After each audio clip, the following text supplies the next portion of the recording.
This is Urban Lens. One-on-one interviews with breaking artists and the history of art itself. Basquiat, Picasso, Emory Douglas, Rembrandt, Motley, Georgia O'Keeffe, Kadir Nelson, Luis Bourgeois, Michelangelo, Yayoi Kusama, Donatello, Agnes Martin, Da Vinci, Faith Ringgold, Van Gogh, Frida Kahlo, Gauguin, Yoko Ono, Romer Birden, Barbara Kruger. Diego Rivera. This is Even Canada. Let's give it up for Divine Courier. Give it up, give it up, give it up, give it up, give it up, give it up. Thank you, Lamont. Or should I say Steve Harvey? Hey, everybody. Hello, Fredericksburg. Hello. Look at all these people from Caucasia in the audience. This is great. Oh, you know, I lost a lot of weight recently. Let's get personal right away. And you know, people ask me, like, what's your secret? What's your secret? And I say, diabetes. Yeah, it sucks, right? I mean, I always like to hear, like, you know, skinny chicks will like say, oh, I forgot to eat. I don't remember what I had earlier. I don't think I ate at all. And I'm like, wow, I could never forget. You know, I love food so much that my house would be caught on fire and I would still grab a banana on my way out.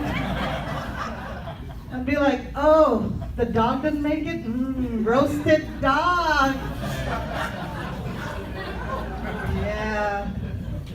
You know when, who likes scales here? I mean, you know, they should have numbers on the scale, right? Like it should just, every time you climb on it, it should just scream, ow, ah.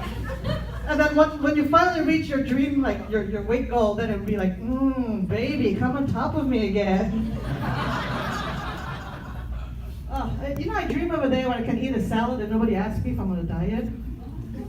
Anyway, speaking of, oh no, I shouldn't. You guys are still eating. I was gonna talk about tossed salad, but I think it's a bad idea. I just don't understand why it's called that. You know, it should be called tossed and meatloaf. No? All right, yeah, because normally I describe the whole thing, but skip. Never mind. Forget about this. Oh my gosh, my mom will be so proud of me performing here right now in front of you all. That's not true. I mean, that was her growing up. She was like, what is this, B+? Huh? What's this, B+? It should be an A+. I'm like, Mama, that's my blood type. And seriously, if my parents had to write a parenting book, it would have been called The Vagina Management. Because I couldn't date. I mean, my friends were all dating, like, oh, this guy is so cute. Look at him, Davine. Check him out. And I'm like, yeah, but what's his credit score? You know, my parents were really strict. I couldn't do anything. And if they had to write a book, I mean, this was my mom growing up. Imagine this, you know, we're setting up for a party. There's some vegetable and a dip. My mom grabbed the dip and she said, my daughter, come here. You see this dip? It's like your vagina. One day, vegetable and a dip, dip, dip, dip, dip. Inside. You don't let that happen. It's honor the family. Mama, the whole point of a dip is for parties. The dip is slutty. It wants carrot fast. She's like, no. The vegetable can always wash off. But there'll be less dip in the bowl.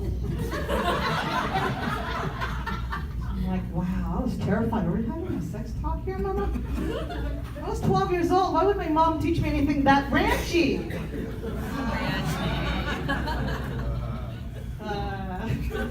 I like the whole like. And welcome to the second edition of Urban Lens, the Art Podcast. I'm your host, Steve Gregory. Joining me is Miss Davine Kerr. Hi, you guys. Hi, Gary. Hi, Or Steve. as the guy who introduced her in that video, Divine Kerr. Tell me how often does that happen? How often do people confuse Davine with Divine? They see Asian, they just want to go porno all the time, you know? Like, it's Davine, it's not that hard, but... Well, just to recap what Urban Lens is for people who are tuning in for the first time, we are an art podcast. We take artists like this lady right here, Miss Davine Kerr. We take her off the wall and into your ears right here at Listen Vision. And the purpose is to bring exposure to her art, bring exposure to the art world, and also kind of just enlighten everyone about the struggle of artists, the importance of artists, especially at a time like this. It is critical that we take a look at the art world, and that brings me to what we're going to discuss today. And again, this is a podcast that is broadcast live, so it is important that we keep the people who can't see us in mind and just listening. We want to keep you in mind, so we do want to keep our radio faces on as well. But I want to just recap what we're discussing today. In the second half, first we're going to talk about this lady right here, this Montreal native, incredible artist, very talented woman. You saw her doing comedy right there in the video. She does short stories. She does cooking, channel, network stuff. She's a fabulous lady, and her artwork is also incredible. So I can't wait to really talk to Davine. But I want to also say that in the wake of Dick Gregory dying, Jerry Lewis dying, who you should be concerned with, one of the great comedians of our time, and also the entire racial issue surrounding this country, the racial divide, if that's a better way to put it. We're going to get into that in the second half of the program. There's a couple articles I want to cite. One is in the New York Times. I believe one is in a Philadelphia paper, but I'm going to get to that. And a lot of artists are accepting the responsibility of dealing with race in our country.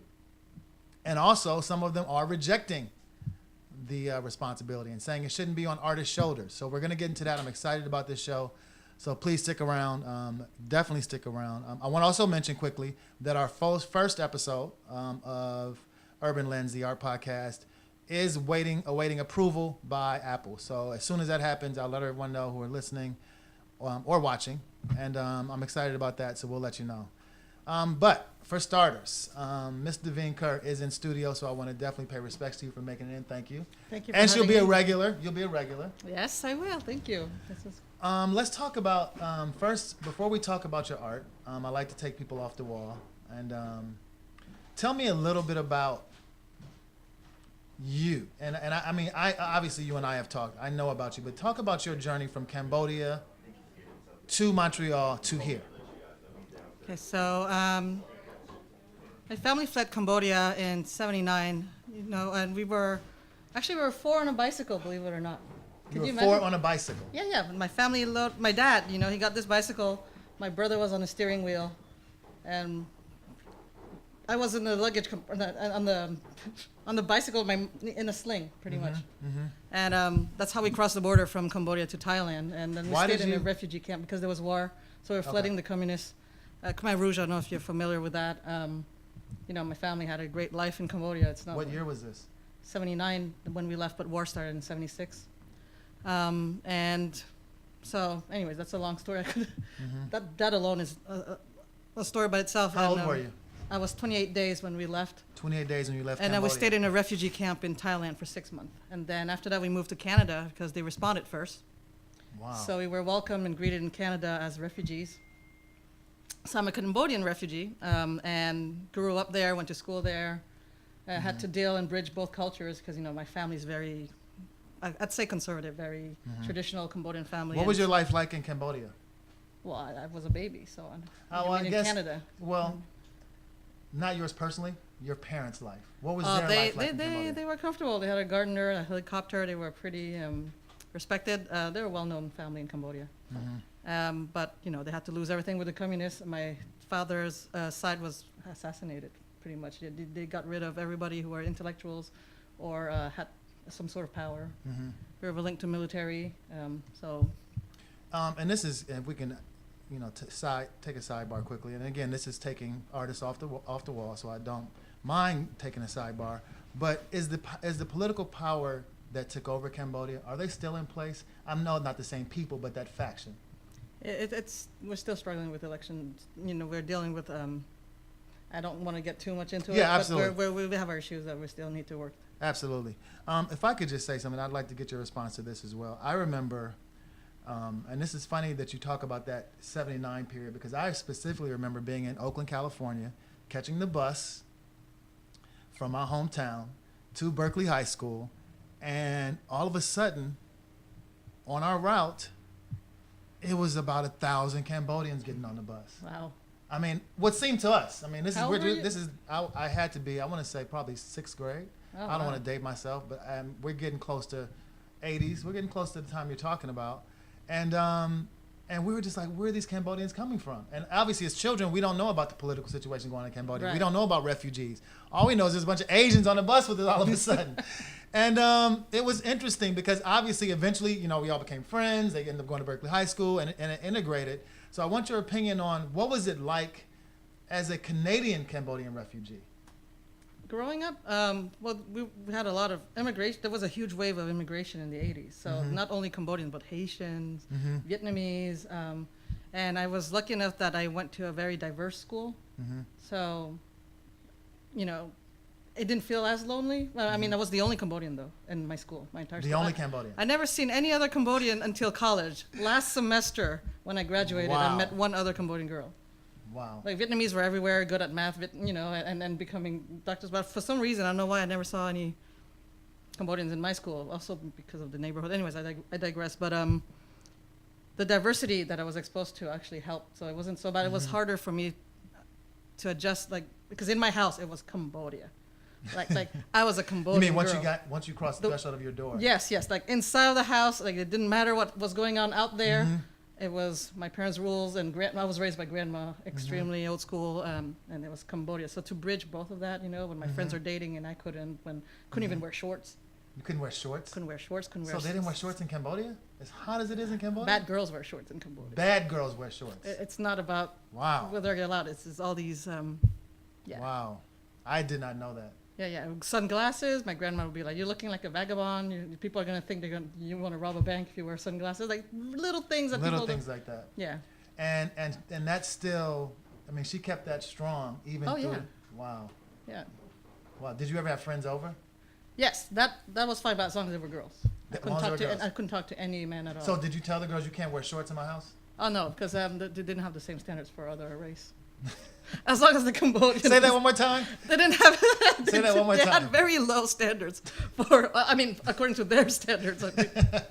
For people of other races. And that's interesting because obviously that leads into what we're going to be discussing in the next Right. half of the program. So tell me, I'm sure there were great times, and obviously there were some struggles being a refugee. How do you think it affected your creative side? Did it inspire your creative side? Were you always creative? Were you always an artist? Well, being bored, we didn't have cable. We're refugees, right? So they're in survival mode. My parents work at the store. They're hard workers. Like my other friends are there going out on cruises, or they even go eat at the mall for fun. Like I didn't understand people eating at food courts. I'm like, why are you going there? Like, you cook at home. All these little things. Like back then, I thought it was the weirdest thing that white people would go. It's not a birthday or a wedding. Why are you eating out for fun for no reason? You know? Right. Because we were in survival mode. Right. So I was home and I didn't have all the things that everyone had. I didn't have cables. I didn't have toys. I didn't have like all these. So I had to find something. So that's how I hate to say this, Devine, but I want to say in '79 no one had cable. it was in 80s and 90s. Okay. I'm talking all the way up to 2003. Oh, really? My Okay. whole life. I'm talking Wow. about like people Okay. going out. I have friends at 16 years old to get a car. I was trapped home. I was like Wow. literally. Some friends make fun of me because they say you're really aware while being a prisoner. Like I was trapped in my house, but still very open because that's how I discovered music. That's how I started painting. You know what? That would explain a lot about your personality and a lot about your multi-talents. I don't know if you all caught it in the beginning, but this lady Devine is a awesome instrumentalist, several instruments. She's great with the paintbrush. She's great with the mic on stage. Short form storytelling and comedy. That is something you don't find very often. And I'm one person that strongly believes in sound and color. If someone is extremely creative, they can do both sound and color. And interestingly enough, obviously colors and they have sound waves and all. They're all intertwined anyway. But when you find someone who is almost equally as talented in all 4 things you do, or 10 things you do. It's powerful, and that explains a lot of it. Your background explains a lot of it, because you're literally entertaining yourself. Yes, Wow. I had to find something to do. Through your teens. Oh yeah, you have no idea. Give me some idea. Through your 20s. Oh yeah, writing stories. When is your first time watching cable? Well, I was at my friend's house. If I did go, I would have to sneak. Oh my gosh, my parents are watching this. But there's so many. Oh wow. Yeah, but yeah, I didn't have. Wow. Wow. Okay, so let me take you here then. Fast forward. You're entertaining yourself. You are basically creating your own universe within your home, this Cambodian home lifestyle, conservative Cambodian home lifestyle. Oh yeah. When is the first time you picked up a paintbrush? It was actually in high school. My best friend changed. I went to an all-girl Catholic high school too. So not only I was in jail at home, but in high school, no boys. You know. Wow. So it was all girls with nuns. I have repression. Like this explosion that you witness here is from years of repression. You're gonna lead me down a whole nother line of questioning, which I am not even gonna go down. I'm not gonna go down. I know where you're going. But anyways. So paintbrush. When did you pick up a paintbrush? So I picked up a paintbrush when my friend moved. She switched school because she couldn't do it. She couldn't take it anymore. She had to go to a mixed school, with guys and all. And then I lost her. And and high school is brutal. It's a lot of clique. It's just a lot of. And you're walking there with your tray in the cafeteria. You don't know who you're gonna sit next to. And then I found the art studio, and I thought. You found an art studio. Inside, the art class, the studio in the school. In the school, okay. And I thought, hey, I don't need to pretend I have a friend and all. I can just go there and paint. And that's how I started realizing I love painting. And wow, were you good from the beginning? Good is relative, but do you remember your first piece? Yes. What was it? It was like a mishmash of artists wearing a beret, very cliche, but it's like art 101. Right. The rite of passage. Did you do it based on a portrait or a picture of something? No, or it was from just your mind. From my mind. Wow, fascinating. Well, in case you're just listening, this is Urban Lens, the Art Podcast. I'm Steve Gregory. My guest today is Devine Kerr. Multi-talented Devine Kerr. I'm going to sneak and call her Divine in a couple minutes just to get under her skin. But I want to talk to you about a little bit more about your art before we show some images of it. There's one picture that I'm going to show. I hope it comes up first, but eventually it will come up anyway. It reminded me of your journey through Cambodia. There's 2 wheels on it. If you could find that, James, that'd be great. Oh yeah, there you go. That's the lucky bicycle. Yeah, actually. talk to me about that picture. Well, see, what I told you, that's how my family fled Cambodia, right? And the Khmer Rouge, and we called it the communist pirates. So we were on a bicycle. You see me as a baby in a sling in the back there, and there's 2 wheels. So that was my art project when I went to art school. My final project. I used it on a wood panel, a plywood, because I wanted to have people feel like that was me connecting to my roots. And what about the people in the image? So that's my father pedaling, the little boy, that's my brother in the front, my mom on the luggage Oh, and that's you in carrier the in the back, and I'm in the sling there. That's you in the against sling. her breast. And the story of this is that my father, when we decided to split all my family members, and then, they hid all their gold in a rice pot, and they all took separate ways in the jungle. And my father just bought this brand new bicycle. And when we went through the jungle, there was a man that came from the opposite side with a brand new tire, and he said, hey, do you guys need a tire? My father said, that's fine. We just got a new one. We'll be okay. We biked for maybe an hour, and then the front So tire. you're literally biking, leaving the country? Yes, like escaping through the jungle with Where did people you bike shooting to? us To Thailand. You biked to Thailand from Cambodia? Yes, my dad did. My dad pedaled for all 4 of us. And the front tire popped, and that's when my father said, oh, shoot, we have to go back and replace it. And that dude just walked by, right? Well, all the people who were with us got assassinated and shot. And then the tire popping actually saved us. We went back, and when we continued, the one after us so basically it saved us. That's why I called it the lucky bicycle. That's why I painted it. Wow. And you were so young, so you don't remember actually seeing any of it, but you just remember the stories. Yeah, but I was nursing on my mom, and that's what saved us too, because all the other families that got captured and all had a baby that was screaming that's how they knew people were there hiding. Wow. So they called me the miracle baby for that too, because I knew how to be quiet the entire time. Like I didn't make one peep. Wow. Powerful story. It's crazy. So I do want to again take you back off the wall, and that's interesting. So that was your senior project in high school, that piece there? Well, in Canada, there's a different program in between high school and college. It's called CEGEP. So it's like the equivalent of your general studies here. Okay. So let's talk to me about art in Canada. Just quickly, as far as the diversity, do you feel like there's a big criticism of our world is full of just men, predominantly white men get recognized. Very rarely would you see a Cambodian woman artist.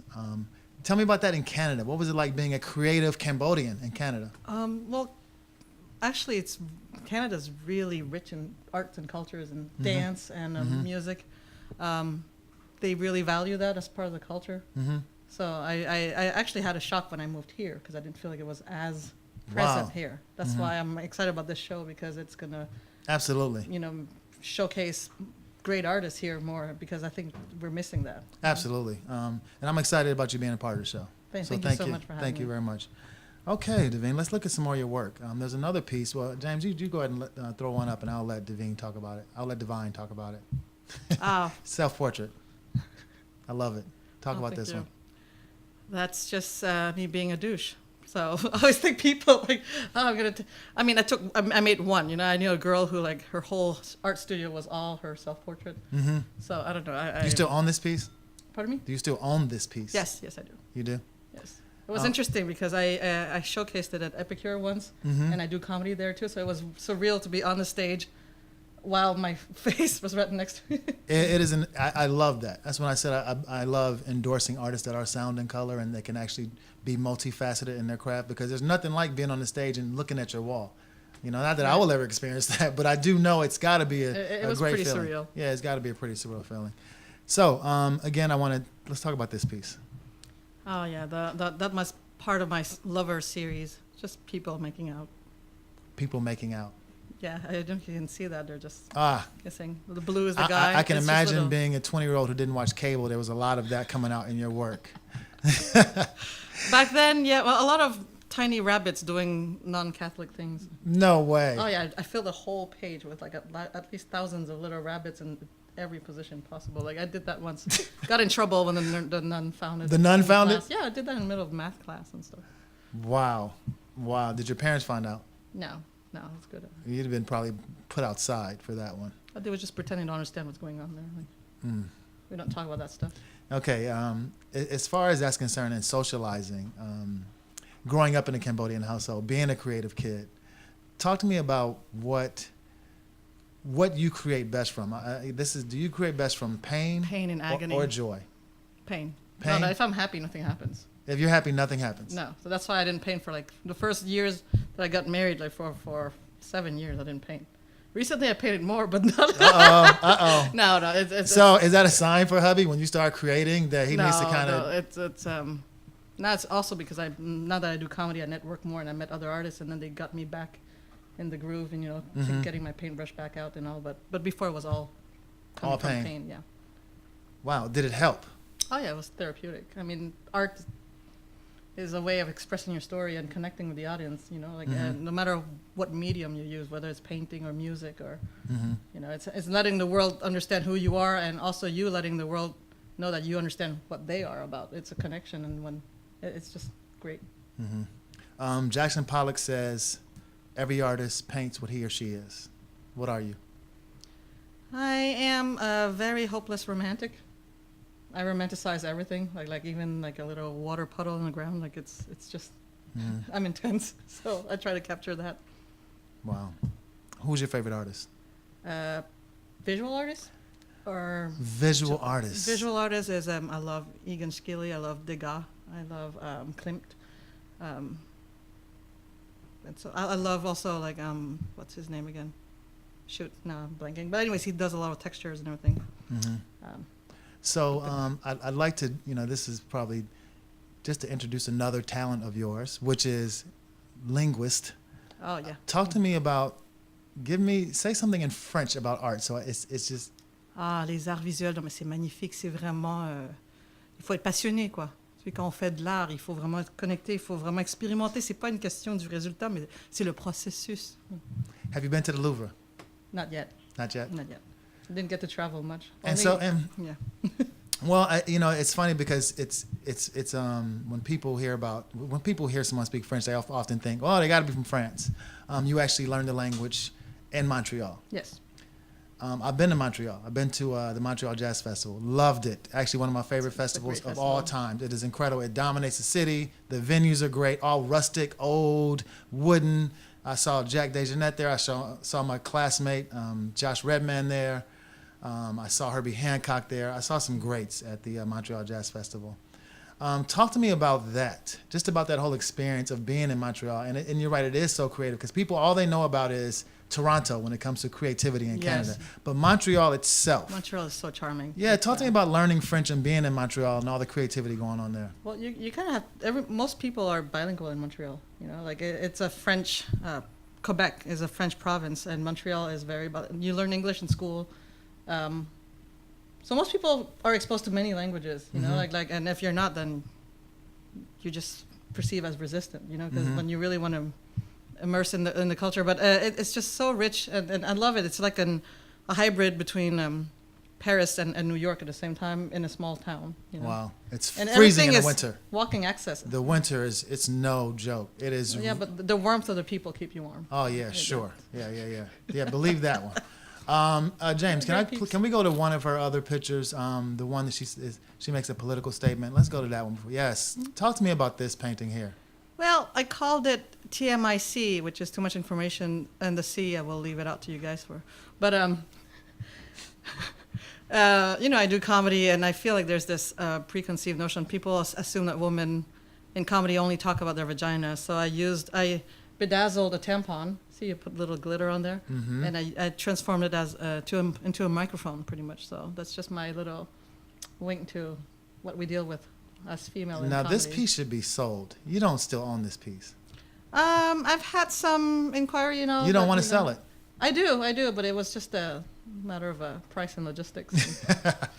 Right. So I want to ask you this, as far as letting go of your babies, because a lot of artists feel like their pieces are their babies. Right. How do you feel about that? How do you feel about selling your work, and after you've worked on it for months or weeks? How do you feel about letting it go to a purchaser? Well, depending on what the process was, I sort of have my art prenup in my head already.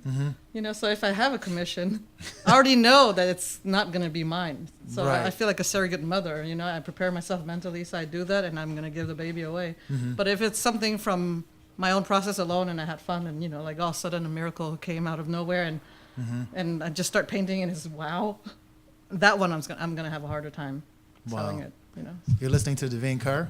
This is Urban Lens, the art podcast. I want to thank everyone for tuning in. It is very important for me to also talk about the business side of art, which I feel as though it's, and again, me coming from a background, and you'll probably hear me say this a lot, of art installation. I've installed at some of the top museums in the country, which happens to be right here in Washington, D.C., and galleries as well. And I find that, obviously those places, the artists are polished, seasoned. Some are passed away and belong to curators or belong to estates. So that work is already ready to go. But what I find the struggle is with young up-and-coming artists, and even artists that are well-established, is the finishing part of it, is the part that you actually have to package it for sale. And so someone can take it home and not have to buy a frame and not have to trim it and not have to glue it on the wall, but they just want to put a nail in the wall and hang your piece. Talk to me about the finishing component of art and the business side of it. How were you able to get it so that I know I can't do a show without my work being ready for sale? How did that experience happen for you? Well, I've been lucky in a way that when I was invited to showcase in an art exhibit, like I've done several, I already had them in store. I already had my work, and then they just required to have it wired properly for the exhibit. And then I just happened to list the price, and then Okay. that was my process so far. But I didn't really create with the mindset that was to be sold yet. Okay. Like Did you have any help finishing? Did you have anyone say, well, this is, because everyone can get on the canvas and do Right. something. Did you have someone who said, well, listen, this is what you have to do with your work? not so much. I mean, Okay, just a learning process on yes, your own. correct. Wow. All right. We're going to take a short break. When we get back, we're going to switch gears and kind of talk about some social issues. Again, continue to talk to Devine Kerr about her artwork as it relates to what's going on currently in our climate in this country as far as race. There's a few articles I want to get into, but it's very important that we look at, I hate to make Urban Lens, the art podcast, political, but in the wake of what's been going on, there's a few articles that I want to get into that talk about, should artists bear the responsibility of dealing with race in this country, or should they not? Some people reject it. When we get back, we'll talk to you about it and talk to Devine Kerr about it. We'll continue right here with Urban Lens, the art podcast. Stay tuned. Keep it locked right here to listenvision.com. Matisse, Kara Elizabeth Walker. Jackson Pollock, Gordon Parks. Urban Lens is a great opportunity for the creatives among us to tell those stories, inspire others, and sell their art. We're taking the artists off the wall, covering events like Art Basel in Miami, Coachella, London Fashion Week. Art means expressing yourself. Art means bringing the world closer. Art means creating something that everyone can see beauty in. Hill Street in Brossard, suburbs of Montreal. And that street was amazing. And I was a very social butterfly kid, and I ate in every single home on that street. But I was very frustrated because, at home I always ate Asian food, and I always dreamt of having that same food we see on TV, meat and potatoes, but every time people invited me over, I would have chow mein. Because they wanted to make me feel welcome, but I wanted something different. And I love that neighborhood, and I babysat my direct neighbors, Simon and Alexandra, for like 7 years. And when I got married, I had a traditional Cambodian wedding, which happens at the bride's house. And I invited my neighbors, and we were very close. And she declined, and she said, "I'm sorry, Devine, I thought I knew you well, but I can't come to your wedding. You are having strange practices. I don't want to get brainwashed. We only go to weddings that happens in a church." I was devastated because I thought she knew us. I'm not going to brainwash her in a cult. We lived right next door for 7 years. Okay. She could have just said, "Sorry, we have plans," She didn't have to go through.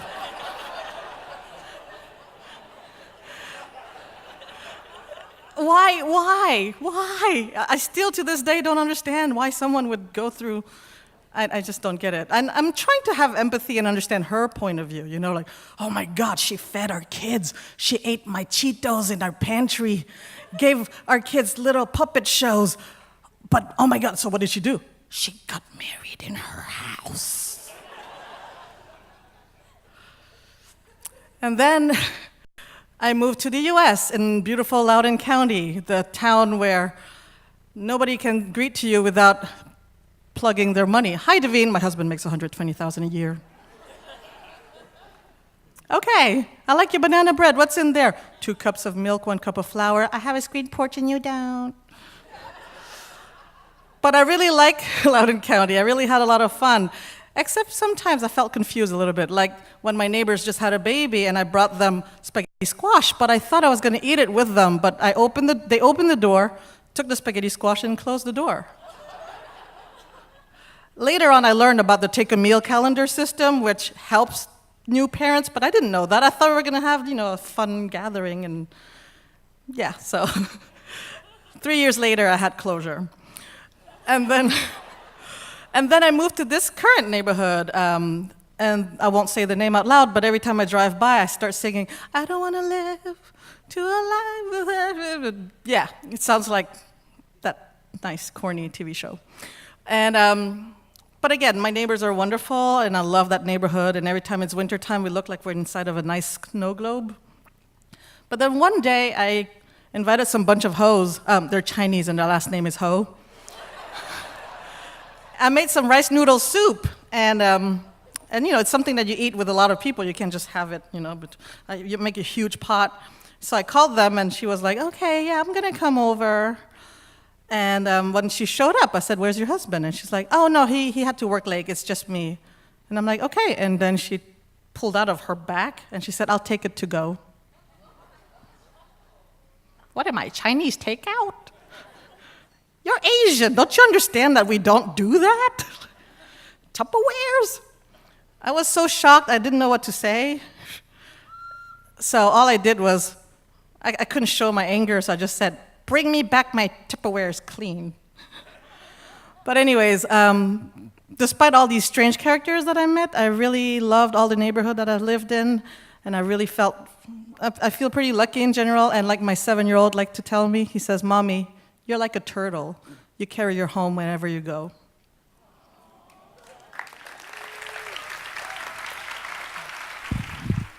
And welcome back to Urban Lens podcast. I'm Steve Gregory, again, my guest today, and co-host of The Future, Ms. Devine Kerr. Hi. Hi, Devine. So you talk about your cultural background there briefly. So I want to fast forward to what's going on in modern times as far as race in this country. How do you feel, coming from your background, about the whole black and white tension in America, especially being Asian. Like you're coming, I mean, it's almost like you're on the outside looking in into our battle of our history, not only because you weren't born here, but also because you're Asian. So it's a different experience. Right. Talk to me about your opinion on what's going on between blacks and whites in America. I was shocked because growing up in Canada, I mean, racism exists there also, but it's not the same history. I grew up, there's a large Haitian community in Montreal, and I went to that diverse school, like I said, and all my friends were Haitian, and, you know, I ate their, like, goat curry and, like, merle pâtés, and it was just so great, right? And, you know, I mean, I would witness some racism sometime, like that one time when I walked with my other Asian friend, we were holding hands, teenager, and I expected people to say like, oh, lesbians and all, but instead they went for like, ting, ting, ting, ting, and I'm like, dude, like, you're a little late in your social, in your bigotry, right? Like, Right, in 1996, exactly. you could have mocked the Exactly. fact that we passed for lesbians, but instead you went for the Asian thing. Like, Exactly. Or if we spoke perfectly French back then and people assumed we were adopted, you know, but my black friends up there, you know, I noticed like when my friend went to date this white chick and, you know, like all her relatives needed to touch him, like, oh, I never touched Can I one touch before. your hair? Let me touch your hair. Not just the hair, but just like I've never seen one before, as if it was like a different, it wasn't a person, like, you know, but Yeah, I understand. but it wasn't to the level where like people got shot for no reason and rights were taken away from them, and, you know, like it wasn't, they didn't have that history of slavery and all that. Exactly. Here it's so divided, and Exactly. You just touched on the key, and that is the history of slavery. Has a lot to do with what's going on in this country, obviously. James, if you can pull up the article I want to cite, because this lady right here, as I said to you, artists some are rejecting it. This lady, Kara Walker, tired of standing up. She says that she doesn't want to hold the responsibility of taking on racism in this country. Right. She feels as though artists, she wants to quote unquote, I'll tell you what she says. She says, to live in this godforsaken country as a proudly raced and ungently gendered person under threat by random groups of whites, all she wants to do is wait, and she'll fold her arms and do that. Just wait. She's tired of being active and dealing with it. right. I don't blame her. How do you feel about that? Well, after all these years, we're still dealing with that same issue. I mean, Mm-hmm. I don't blame her. Like, I mean, why do we still even have to?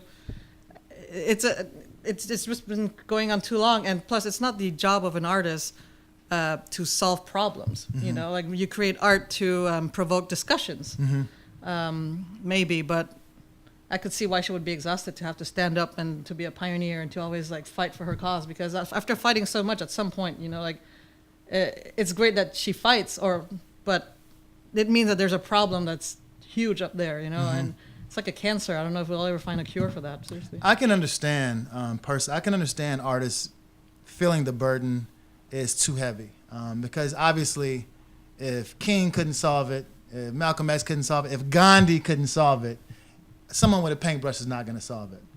But I'll say this with my take, and that is, sculpting is an art, right? Right. Sculpting is an art. The beef now is over sculpture, statues. If it is art or not. But Well, I mean, it is art. These statues of Lee, Robert E. Lee, and all the Confederate soldiers, and, you know, all the people they want to hold high from that time period. That's art in a sense. It is a sculpture, right. right? Whether we like it or not.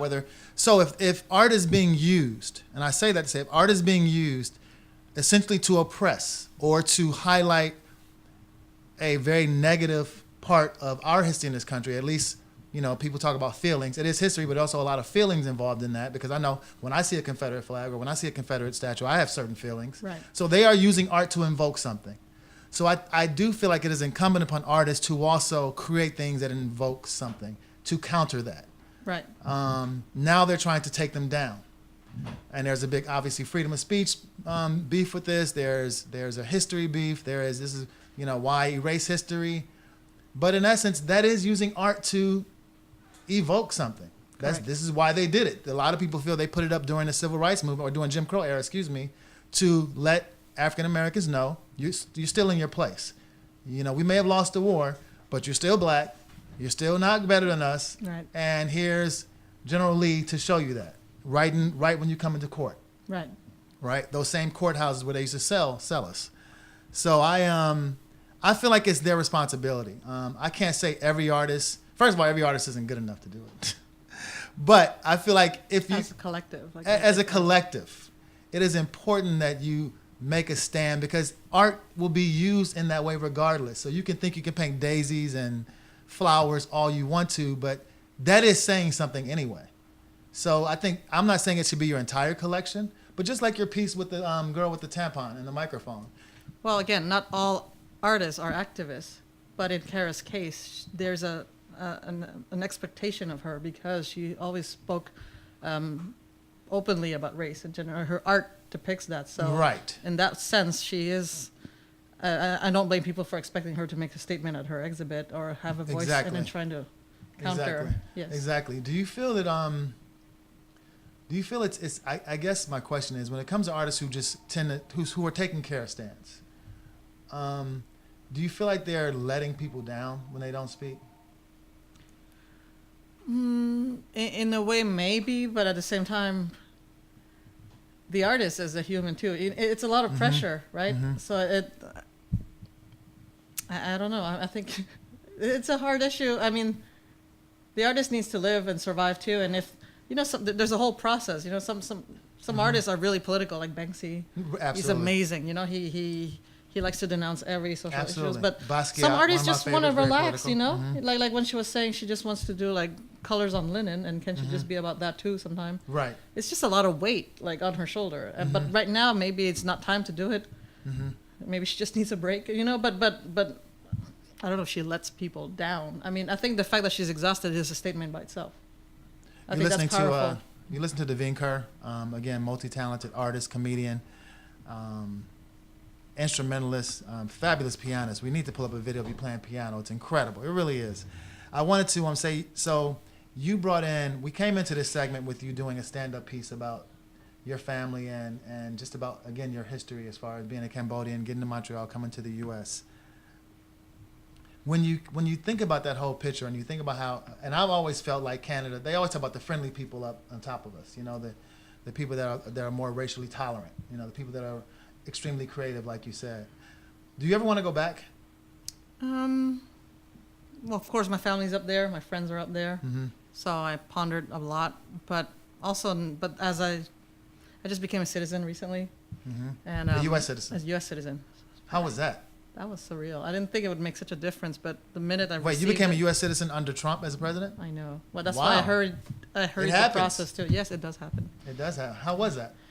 It was a pretty smooth process considering my husband is a U.S. citizen and everything, and I've lived here. But the feeling the way I felt when I drove by the memorial, all the monuments, like after I received my citizenship was completely different because for the first time it really felt like here was my new home. It was your history as well. Yes. But, So when did you apply for your citizenship? last year. It takes about a year. Only took a year. I mean, once you apply. Right. Yeah. Wow. But in my case, because that's like the smoothest way you can. How do your parents feel about, one, you acclimating to this country like you have, and you being on stage, you being an artist? How do your conservative Cambodian parents look at you? And I know they're watching or listening. We got to keep that in mind. Some people will be listening and not watching. How do your parents look at you now? It's very, it's an unknown territory. I mean, there's not many stand-up comedians in Cambodia. Well, I mean, there's tons of comedians in Cambodia, but not in that same flavor. Like, even the comedy is different in Cambodia. It's at the... Talk to me about that. Like, from what I see, it's more like sketch comedy. Or it's more like, and when they do have stand-up comedy, it's really like Cambodian comedy. They make jokes for the Cambodian folks. But like my set, anyway, it's just a different feel. Like I can't, but and let alone being a woman. I mean, so right now I'm actually flying in September to Long Beach, and I'll be part of the first Cambodian American stand-up showcase. It's the first time in history that the whole Wow. lineup are only Cambodian folks Where is doing this? stand-up comedy in Long Beach, California. Long Beach, California. Yeah, September 16th. Wow. So that's going to be at a film festival, a Cambodian film festival. So that should be amazing. But just to show Is it you, just it's called really the new. Cambodian Film Festival? It's called the Khmer of Comedy. The Khmer of Comedy. Yes. Wow, Miami that's in exciting. Cambodia. Yes, that's Yeah. exciting. So I am the only girl on the show on that lineup too. So it's a big deal. So for my parents, they're really, I can sense they're really proud of it, but at the same time terrified because they're not too sure if I'm. They wonder. I'm sure they wonder what I'm saying on the stage. You know? Have they ever seen your set? Yes, they did, but it was in Montreal, and my set was in English, and they speak mostly French. That was intentional. No, it just happened that way. I mean, Okay. all my jokes are here. I don't have any platform to practice French jokes here. So if I'm gonna Well, go, you could, but no one would laugh. exactly. Right. So Right. Again, this is Urban Lynn, the Art Podcast. I'm sitting here with Devine Kerr. We're trying to get into this issue, what's going on in this country as far as race.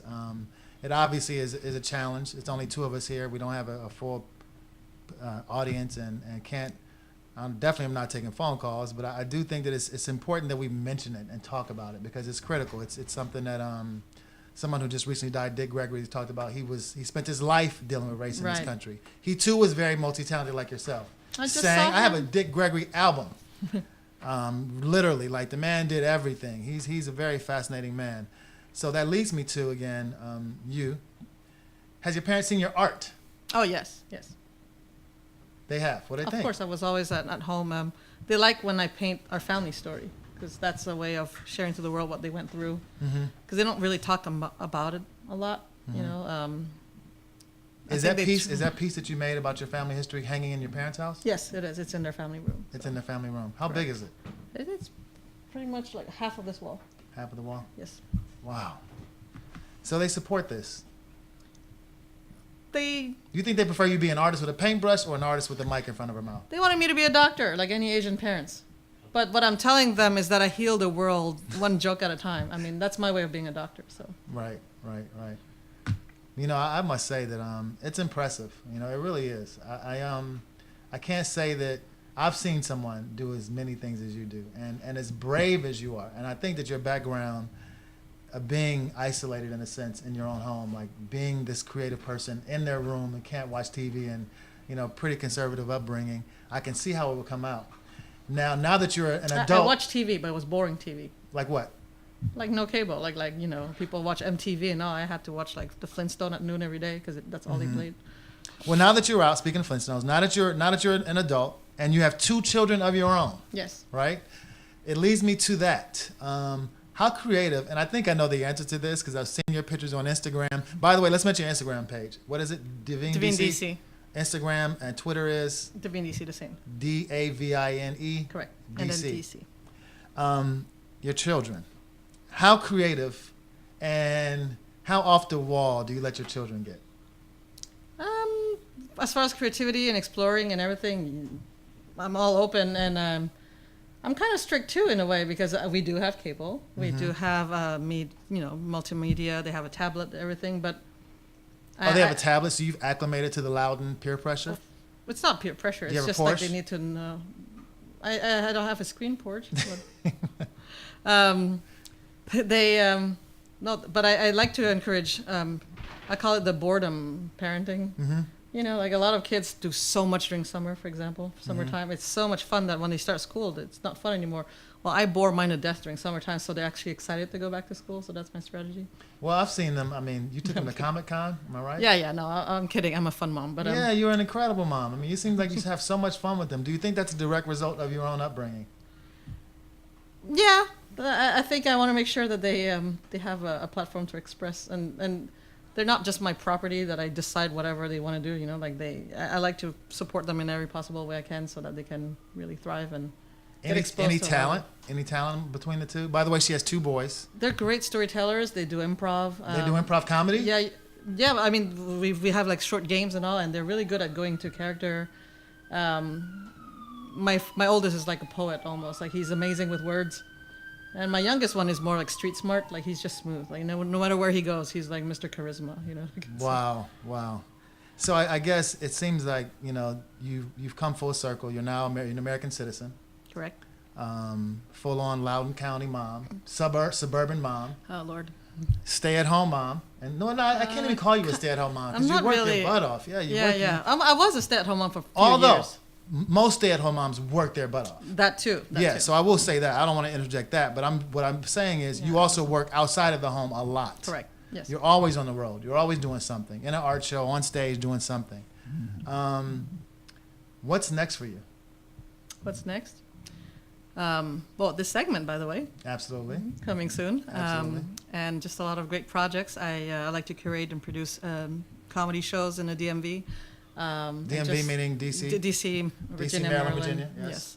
And just music. I'll just keep on doing things that make me feel alive, pretty much. I mean, and they say if you keep on doing what you're passionate about, then that leads you somewhere, as opposed to trying to just be famous or get rich, or like I just love what I do. So. Music is very important to you. Yes. It is. I can tell that. Almost as important as art and comedy. I would say that. I've seen you. Most of your videos are of you playing the piano. Well, especially this week, because I just came back from Montreal. My father has the absolute ear, so he can pick up any instrument and play by ear, Wow. whether it's a violin or a guitar. And he gave me that. You do gift. have that. But as long as I understand the mechanic of instruments, like, if I know, then I can just play. I can just jump in any band and jam. So I just saw him in Montreal, and so this week especially, I miss my dad, because we don't really talk much, but when I bond with him, at best it's when we play music together. Mm-hmm. So coming back home and posting all these musical videos is just my way of saying I miss you, Dad. So. Wow. So are you filming these here or in Montreal? My family? No. Are you filming? in here. Those We're are all so here. Yes. you have a piano in your home, so you just Yeah. do Oh it. yeah. I have a piano, a mandolin, a tambourine, a xylophone, a harmonica, 2 guitar, a bass guitar. We have a whole band. Like, Are you teaching your children how to play? that's a whole other portion. Like I don't really believe in teaching small children classes unless they're interested in it, because like all my friends took classes for 13 years, like classical piano, and hated it, and they never learned how to improvise or feel the music, and now they don't even remember the part. And me, I've always played by ear and always dreamt of having that class, but my parents wouldn't give it to me. So what I'm waiting, I already know my kids have great music intuitions, so I'm just waiting for them to beg me to play, instead of me pushing my agenda of like, you gotta play, because they're still just 8 and 5. Exactly. So what they do is they bathe in an environment of music. They see me play all the time, and one day they'll just say, "Mommy, get me a guitar," and that's when it's coming from their own interest. It's gonna take off because it was their. Wow. So, Now, Davine, I want to get back to art, and this is something that's pretty. When you talk to artists, you often find that they choose certain colors, they choose whether to do abstract or portraits or silhouettes, based on their strength. Right. And sometimes the colors are based on their mood. One, talk to me about your favorite colors and why you use them, and then I have a second part to that question. I love vibrant colors. I love neon colors. I've been using a lot of magenta and hot pink, and I love the splash of white to contrast everything in the lighting. I used to do a lot of black contouring, inspired by Rouault and Egan Shield, and but I just like vibrant colors. And maybe it's because of my Cambodian background. All our silks, all our traditional costumes are very colorful. Absolutely. But I do like a sketch charcoal too, like black and whites. But it's either that, but I don't, just not like I don't know why I have something about earthy tones and painting. Like it's, well, in my case, maybe because if when people do it really well, it's great. But when I try to just look like flea market art, like I just prefer like the vibrant. You prefer vibrant It colors. punches, yeah. So, okay, next, after colors, talk to me about shapes. Do you prefer doing abstract, or do you prefer portraits or silhouettes? What's your favorite, and then what is your strength? My strength is more in the portraits. And I've been exploring some more perspective work in the background and all, but I like floating things. I'm more about the message than the process. I mean, a lot of artists talk about the process, right? The whole Right. exploring the medium and discovering all the techniques and diluting this and all. Like, Right. I have an idea. I have a message. Like if I want to paint a bus with like all the passengers having a boner wearing a suit, then I will do that. It's about the topic more than the actual technique. Exactly. Like Exactly. I like. I noticed that you also dabbled in sculpting. Oh yes, that was great. How did that come about, and how did that come about, and what tools It was do a you class use? in art school. It was an Indian and rock, and we used the same. What was the name of the school? Cégep du Vieux-Montréal. That was my. That's the program in between high school and college. I Say mentioned it one more earlier. time. Cégep du Vieux-Montréal, Okay. and it was an art school, and I picked that one because it was the best art school in Montreal, and still is. The art program is amazing, and part of the program, one of the teacher was named Guerino Ruba, amazing teacher, and so it was a 6-hour-long sculpting class, and it was Indiana rock that we had to pick up like in the middle of construction site, and I remember I had to lift that whole thing on my own, Wow. bring it, and What tools did you use? I don't know. Just a that's basic it in hammer and French. chisel? Hammer, chisel, and all those pick and those the same Picks and kits things like- that Michelangelo used, like the very most rudimental tool. Wow. 72 hours 72 hours. to sculpt that. That was a relief. It was You ever do it's more called a relief. sculpting? I did clay and wooden stuff, but rock sculpting, if I can get back into it, it's the best. Especially when the rock split in half and the sulfur comes out, it's like it's breathing. It's amazing. Well, listen, I want to thank you for joining me today. No, thank you. We're going to see more of you. Looking forward to Divine in the City right here on Urban Lens, the Art Podcast. I'm Steve Gregory. We're going to wrap it up now. I do want to thank everyone for tuning in for our second episode. Again, the first one will be available on iTunes very soon, just awaiting approval from Apple. Get on your game, Apple. We don't have profanity in there. At least I don't think so. Maybe this one will. Maybe Oh Divine. no! I think Divine maybe slipped in a couple. Did I? No, I'm just kidding. I'm kidding. Anyway, I look forward to working with this lady. And of course, I look forward to seeing more of you tuning in right here to listenvision.com. I'm Steve Gregory. This is Urban Lens, the Art Podcast. See us next Sunday right here coming at you from the DMV. Art means story, life story, and bringing people together. It's a connector. It's your pain. It's your agony. It's what your perspective in the world is. Art can be beautiful and art can be ugly. Beautifully ugly. This is Urban Lens. Urban Lens.